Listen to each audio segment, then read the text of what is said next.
Inusisa sa pagdinig ng Senado ang posibleng pagbili ng Pilipinas ng langis sa Russia kung magpapatuloy pa ang giyera sa Middle East. Sa pagdinig naman ng Kamara, sinabi ng Department of Energy na posibleng hindi na bumalik sa dating presyo ang mga produktong petrolyo kahit pa matapos ang gulo.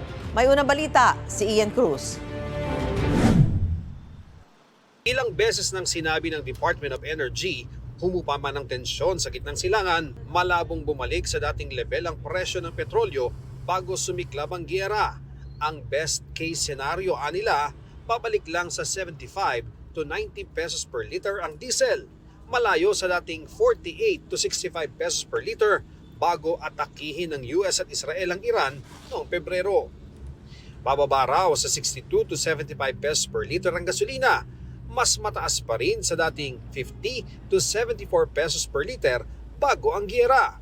Sa presentasyon ni DOE Undersecretary Alessandro Sales sa pagdinig ng Joint Committee ng Kamara na Legislative Energy Action and Development o LEAD, mangyayari lang daw ito kapag nagkaroon ng long-term agreement ang Amerika at Iran. But this will take a couple of months for the price to ease back to those levels. So this will still be higher than our pre-crisis pricing. And this is primarily due to structural damage in the Middle East in terms of facilities and the moving around of logistics to bring crude oil to the market. Ayon sa Department of Energy, malaking bagay talaga ang pagbuti ng sitwasyon sa gitnang silangan dahil sa unang pagkakataon, 7 linggo matapos magsimula ang gulo sa Middle East, magkakaroon ng mega oil price rollback. Sa pagdinig naman ng Senate Protect Committee o Proactive Response and Oversight for Timely and Effective Crisis Strategy, natanong ang DOE kung bakit hindi tayo kumukuha ng langis sa Russia. Binanggit ni Foreign Affairs Secretary Teresa Lazaro ang pagpataw ng United Nations ng trade sanctions sa Russia matapos itong lusubin ng Ukraine noong 2022. Bakit nga kailangan magpaalam sa US?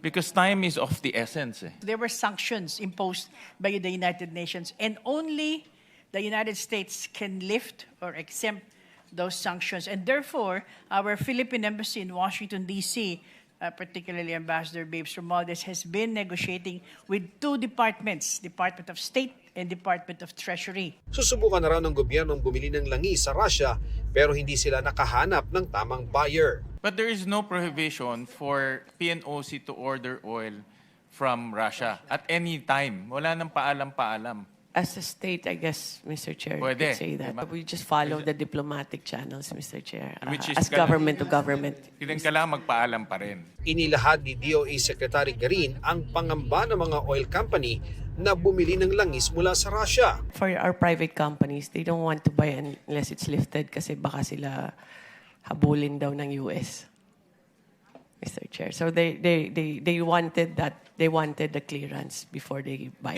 Sa pagtataya naman ng DepDev o Department of Economy, Planning and Development, sakaling lumala pa ang tensyon sa gitnang silangan lampas nitong Hunyo, kakailanganin ng 429 billion pesos na pondo bilang suporta sa mga vulnerable sector hanggang Disyembre.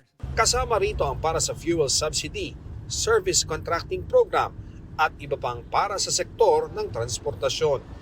Gayun din sa mga magsasaka at mangingisda para masiguro ang food security. Nakapailalim din dito ang panukalang dagdag na 1,500 pesos para sa mga benepisyaryo ng 4Ps o Pantawid Pamilyang Pilipino program at ayuda sa tinukoy na mga nangangailangan na hindi pa kasama sa 4Ps. Kung sakali, sabi ni DepDev Secretary Arsenio Balisacan, mas maiging mag-realign ng pondo mula sa ibang programa na hindi pa masyadong kailangan.